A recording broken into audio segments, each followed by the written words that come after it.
Nobody told me how awkward everyone around me would be when I became a leader. Welcome to the channel, Leadership with Mike. On this channel, I help you become a more confident leader, and I do that with no nonsense sense, if that makes any sense. There are a few things that I feel nobody shared with me when I became a leader.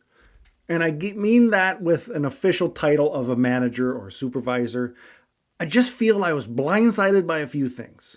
One, I didn't realize how different people would look at me.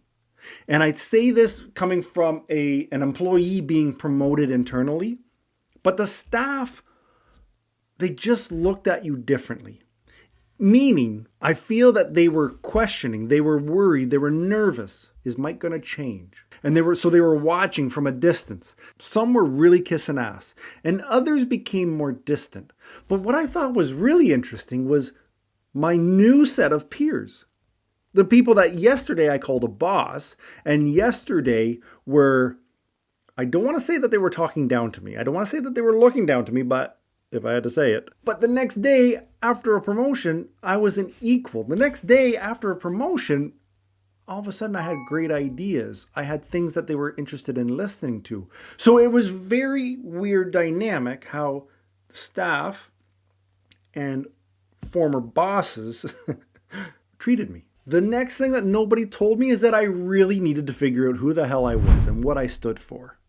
It's very easy to get, as a new leader, at least in my opinion, it's very easy to get pushed one way or pushed another way. And you need to do this and you need to make sure your staff are doing that. And that's fine. But you also have to know your own true north, your own right and wrong. An example I'll give you is that the supervisor who I was now working with had a problem with some employees. So he had been progressing up the disciplinary list, verbal warnings, written warnings, getting onto suspensions. And he says to me, okay, this is your problem now. You need to give this person a suspension. Now, me knowing the way that he was as a leader, not saying good or bad, but I can't operate the same. So I had to grow up a bit, and I had to tell my boss, no. I did it politely, and I did it in a respectful manner. And I said, I need to share my expectations. I need to set the tone. After that, I have no problem. I'm talking to adults. I'm an adult, usually, but I'm laying out the expectations. Now, it's a fair game. Now, everybody knows what my rules are, and I know what their rules are. We've gone back and forth, and now we can move forward. If I had just jumped in and started handing out disciplines because my supervisor said that was the next step, it would have really screwed up my career path. It would have really messed up the relationships that I had earned. So I had to step up, and I had to quickly realize how to tell my boss no. And nobody told me that might be on my things to do. The next thing is that, and this is talking about an internal promotion, but you really quickly find out who your friends are. Because you can go in the morning, yeah, we're having coffee with the guys, with the gals. Oh yeah, let's talk about what's going on. But then when you become a boss or you're their leader, some of your friends look at you as the enemy. Some of your friends are going to try and screw you up so that you don't succeed. And I need you to have an open mind. I need you to be paying attention because you're also going to have some friends, hopefully, that will bend over backwards, that want you to succeed. And I knew that when I got into a leadership position at the airport, I knew who my friends were.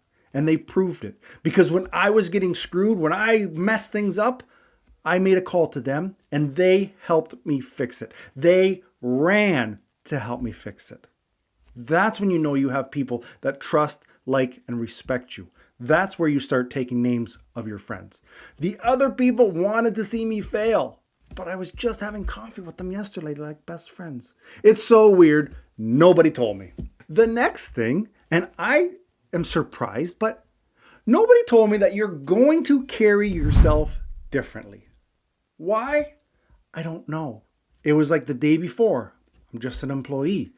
Maybe my shirt's untucked. Maybe I'm not clean shaven. As a manager from day one, I started to carry myself better. My posture improved. Why? Nobody told me that carrying a leadership position would make me feel like I'm more of a man. I'm a better person. Not that I'm better than you, and not that I'm a man and not a woman. What I'm saying is it made me feel important. I felt like I was accomplishing something. I felt like I was contributing to the success of the team more. It really affected me, and I'd be very curious, if you've been promoted or moved into management, has it affected how you carry yourself? See, I'm thinking a lot of this comes down to confidence. And if you're lacking confidence, one way to do it is to join the No Nonsense Leadership Academy, because that academy, that community, what we do is we have monthly masterclasses, and everything is to help you with the soft skills to build your confidence, to know that you're doing the right thing because it's the right thing. So sign up so at least you can consider if it's a fit for you. The next thing that nobody told me is that I didn't have to have all the answers, and that by sharing that I didn't know everything, by telling people I didn't have an answer, but going to find it, the level of respect that I earned was so much quicker than my peers, other managers that have been doing it for years. Because some of them wanted to have an answer for everything, or wanted their answer to be the final answer. But when you take a moment and you are honest with yourself and you're honest with your team, when you don't know, don't pretend. And it will make you jump so much higher with respect and trust from your team that you're going to be surprised that nobody told you this earlier. This one I kind of touched on earlier, but I didn't realize that becoming a manager would have such a positive impact on my home life, on my feelings of contributing, as being part of society or part of change. Could I make major changes at the airport? Absolutely not. The red tape there is ridiculous, and everybody has to talk to somebody before they talk to somebody else to make any sort of change or any sort of decision. But I did feel like I had a touch more control, and a touch more control at work made me feel like I had a lot more control over my life at home, over just life in general. And I'm surprised that nobody told me. The next thing that nobody told me was nobody gave me a list of things that effective leaders don't do. Like there's no oh, don't do this or don't. Well, there is in this video, because I share 5 things effective leaders do not do. So get your coffee. I'll see you over there. Ciao.